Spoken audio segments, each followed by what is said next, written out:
Շնորհակալություն,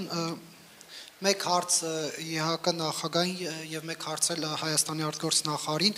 դուք ժամկետներ նշեցիք Միսկի խմբի լուծարման հետ կապված, եթե չեմ սխալվում, ասեցիք ոչ ուշ քան դեկտեմբերը, իսկ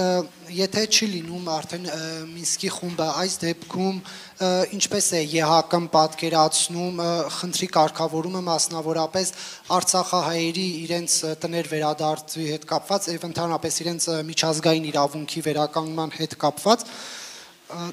կա արդյոք տարբերակ եւ ընդհանրապես ԵԱԿ-ի հետագա գործունեությունը տարածաշրջանում Միսկի խմբի լուծարումից հետո որն է լինելու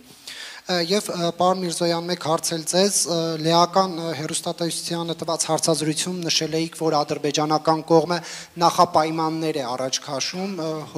հոգնակիով էիք նշել, այսինքն մի քանի նախապայմաններ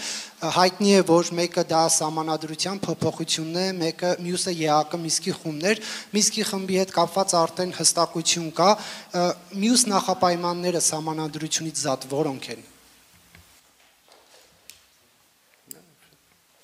Thank you for the question. I will be very brief. Շատ հակիրճ կպատասխանեմ այո, Մինսկի կառույցները կփակվեն ոչ ավելի ուշ, քան դեկտեմբերի 1-ը։ Եվ մենք բոլոր կետերը դիտարկում ենք այս հարցի շուրջ։ Առաջ ընթանալով, իսկապես խորքային քննարկում ենք ունեցանք պարոն նախարարի հետ եւ ԵՀԿ-ն իհարկե պատրաստական է աջակցելու սատարելու խաղաղությանը, դիմակայունությանը Հայաստանում եւ տարածաշրջանում։ Հատուկ շեշտադրումը կլինի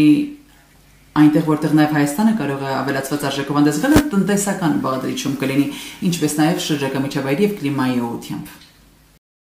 Չմոռանաք հավանել տեսանյութը եւ բաժանորդագրվել Civic AM-ի YouTube-յան էջին։